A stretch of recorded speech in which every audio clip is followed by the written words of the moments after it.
Halo. Halo. Halo. Halo. Halo.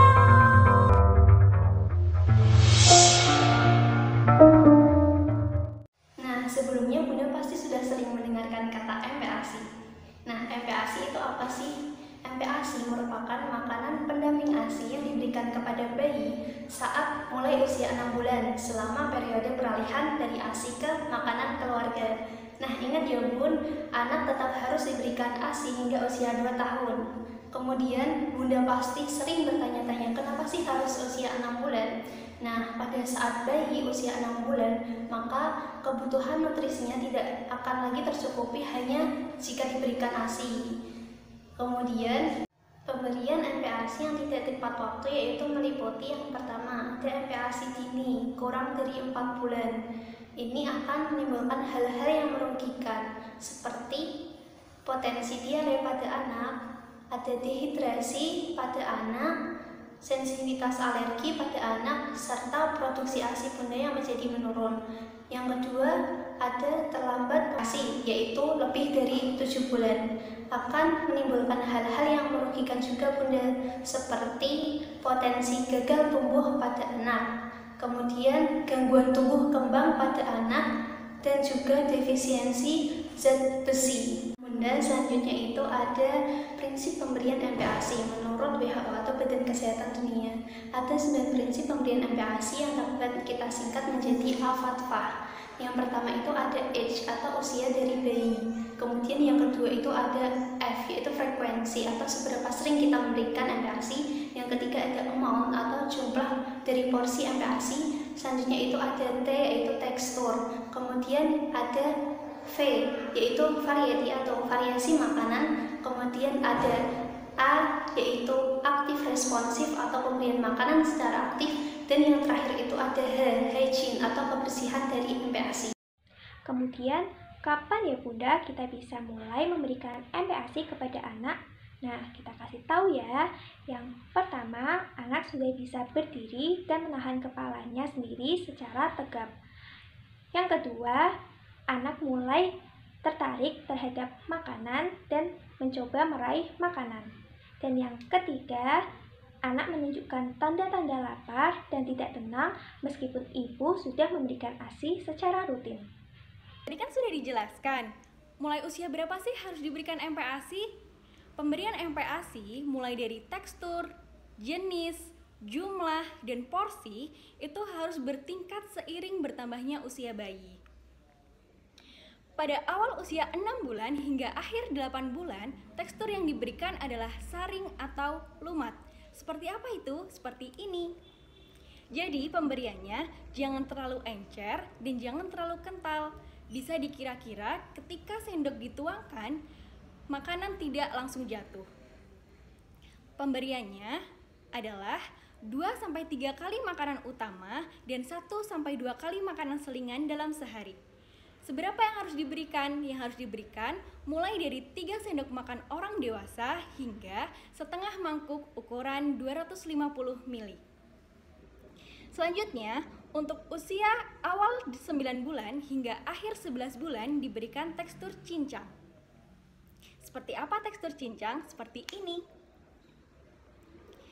Nah, pemberiannya adalah 3-4 kali makanan utama dan 1-2 kali makanan selingan setiap harinya. Seberapa yang harus diberikan? Bertingkat ya Bun, lebih banyak dari usia 6-8 bulan karena kebutuhan bayi semakin bertambah, yaitu setengah mangkuk ukuran 250 ml. Kemudian yang terakhir adalah mulai dari usia 1 tahun hingga seterusnya sudah bisa diberikan makanan tekstur biasa atau makanan keluarga. Yang perlu diperhatikan adalah pemberiannya 3-4 kali makanan utama dan 1-2 kali makanan selingan. Seberapa yang harus diberikan? Ini jauh lebih banyak daripada usia-usia sebelumnya ya Bun, yaitu mulai dari 3/4 mangkuk ukuran 250 ml hingga 1 mangkuk ukuran 250 ml secara full. Nah, contoh menu yang seperti apa yang sebaiknya diberikan? Yang harus diberikan dan sebaiknya diberikan setiap hari adalah protein hewani. Contoh adalah hati ayam, daging sapi, kemudian daging ayam, telur, dan ikan. Jangan lupa pemberian MPASI adalah bervariasi ya Bun. Jangan lupa pemberiannya adalah menu lengkap. Selanjutnya kita akan mempelajari mengenai hal-hal yang perlu diperhatikan dalam pemberian MPASI ya Bun. Yang pertama yaitu pemberian madu setelah anak berusia 1 tahun untuk mencegah penyakit botulinum dikarenakan anak menelan spora Clostridium botulinum yang terkandung di dalam madu.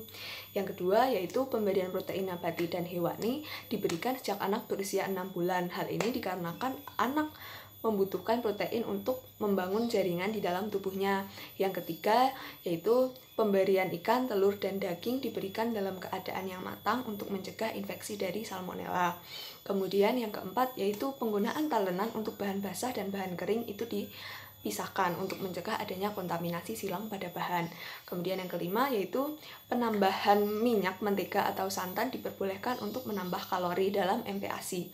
Kemudian yang terakhir adalah perhatikan kebersihan tangan dan peralatan sebelum memasak, dan tentunya pastikan kebersihan tangan anak sebelum memulai makan. Jadi gimana sih cara menyimpan MPASI dengan aman? Nah, biasanya bakteri yang menyebabkan kontaminasi pada makanan-makanan bahan dari MPASI itu sendiri itu biasanya ada nih di daging, di ikan, di kedelai, di susu, di nasi dan sayur-sayuran. Makanya kita harus bisa menjaga bahan-bahan makanan ini supaya tetap aman, gak terkontaminasi oleh bakteri. Caranya yang gimana nih supaya tetap aman? Gini ya Bun, jadi cara pertama itu adalah makanan-makanan tersebut nih itu harus disimpan dalam lemari pendingin atau dalam kulkas dengan suhunya kurang dari 5 derajat Celcius.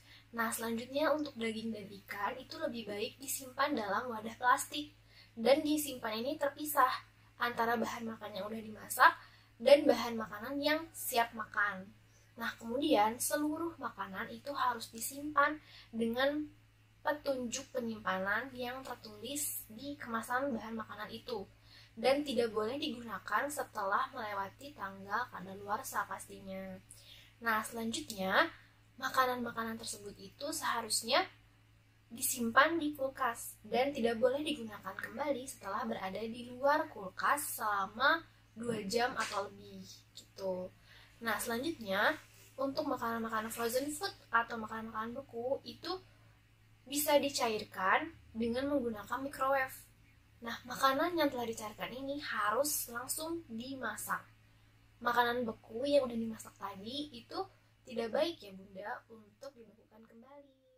Lanjut ya Bunda ke pembahasan tentang higienitas dari MPASI. Nah, sebenarnya pada masa-masa pemberian MPASI ini bayi itu rentan untuk terkena diare. Makanya kita nih sebagai seorang bunda harus bisa memperhatikan kebersihan makanan baik dari airnya, alat makannya, proses memasak, dan tangan dari si pemberi makan ya maksudnya. Nah, yang pertama caranya gimana? Itu kita harus mencuci tangan, baik tangan ibu dan tangan bayi dengan sabun saat mau memasak, mau makan, dan setelah dari toilet. Dan sabunnya ini sabun biasa ya, nggak perlu sabun yang antibakteri. Selanjutnya, disarankan untuk bisa menggunakan peralatan makan yang udah dibersihkan, misalnya cangkir, mangkok, sendok, bukan botol sendok, dot ataupun pipet itu udah dibersihkan dulu, udah disterilisasi dahulu. Nah, makanan bayi ini bisa disimpan dalam kulkas ya Bunda, seperti yang saya bilang, dan kira-kira rentang waktunya ini tidak terlalu lama, sekitar 1 hari. Gimana? Jadi udah paham kan sama penjelasannya sebelumnya? Sekarang kita lanjut ke bagian mitos dan fakta seputar makanan bayi. Yang pertama, MSG itu buat bayi di bawah usia 1 tahun boleh atau tidak? Jadi, MSG itu adalah garam sodium glutamat. Garam sodium glutamat dari glutamat ini sebenarnya sudah ada secara alami dalam tubuh kita dan ada juga di makanan nih seperti di tomat dan keju. Nah, MSG itu sebenarnya nggak punya rasa sendiri, jadi dia sifatnya hanya sebagai penguat rasa. Faktanya, MSG ini hanya mengandung sekitar 1/3 sodium dibandingkan garam dapur yang bisa kita temui.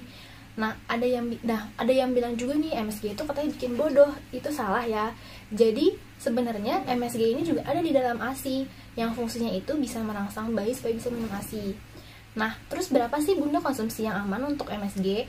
Jadi dari WHO sendiri itu mengatakan sekitar 0 sampai 120 mg per kilogram berat badan. Jadi sebenarnya tidak ada dosis yang spesifik, asalkan jangan berlebihan, karena kalaupun berlebihan nanti bisa menimbulkan rasa pahit di makanannya, kan jadi kurang enak. Yang kedua, ada yang bilang kalau jus buah itu sehat untuk bayi. Nah, sebenarnya untuk bayi yang usianya di bawah 1 tahun itu dianjurkan untuk memberikan buah dalam bentuk yang bukan bentuk jus, jadi sebaiknya di pure dan tanpa tambahan gula. Itu alternatifnya. Nah, kalau misalnya memang bayinya itu sudah berusia di atas 1 tahun, seperti 1-3 tahun, itu boleh diberikan jus, tapi porsinya sedikit, sekitar 4 ons per hari. Selanjutnya nih, ada yang bilang katanya makan ikan salmon itu bikin pintar. Memang benar, jadi ikan-ikan yang berlemak ini mengandung asam lemak omega 3 di dalamnya, atau disebut juga DHA. Nah, DHA ini itu penting untuk perkembangan kognitif bayi dan untuk mengoptimalkan penglihatan bayi. Nah, emang bener contohnya di ikan salmon, tapi selain ikan salmon juga ada di ikan yang lain, yaitu ikan kembung. Nah, ikan kembung ini kan lebih mudah untuk dikonsumsi karena mudah untuk didapatkan dan harganya juga terjangkau. Halo Bunda, nah tadi sudah menyimakkan info-info mengenai MPASI. Pada kesempatan kali ini kita akan membuat MPASI pada usia 7-8 bulan dengan bentuk saring. Nah, yuk kita lihat bahan-bahannya. Nah, ini Bunda bahan-bahannya. Yang pertama ada nasi sebagai sumber karbohidrat. Bunda bisa menggantinya dengan sumber karbohidrat lain seperti kentang ataupun jagung. Kemudian ada ayam sebagai protein hewani, tahu sebagai protein nabati, dan sayurannya menggunakan wortel, sawi hijau, dan sedikit daun bawang. Nah, Bunda bisa menggantinya dengan bahan-bahan yang ada di rumah Bunda. Langkah yang pertama, siapkan air dan juga panci. Airnya sebanyak 500 ml.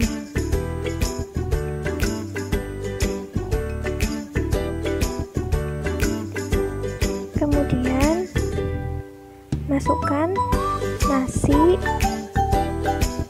tahu, dan ayam terlebih dahulu.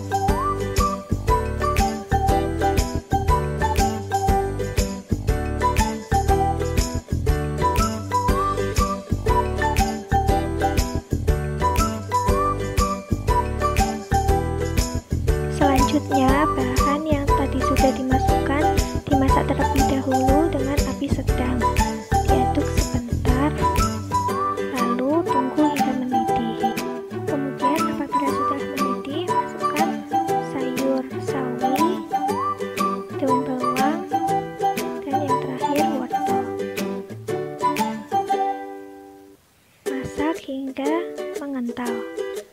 Jangan lupa sambil diaduk-aduk ya Bunda.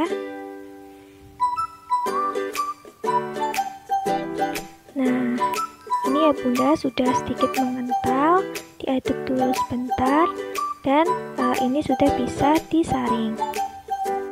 Setelah mengental, kita saring semuanya ya Bunda.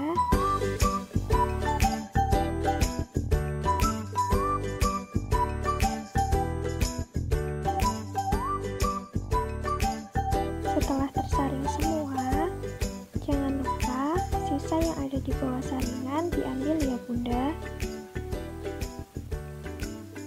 Nah, jadi deh MPASI-nya. Selamat mencoba di rumah Bunda. Terima kasih sudah menyimak video kami. Sampai jumpa di lain kesempatan. Dadah! Sampai jumpa.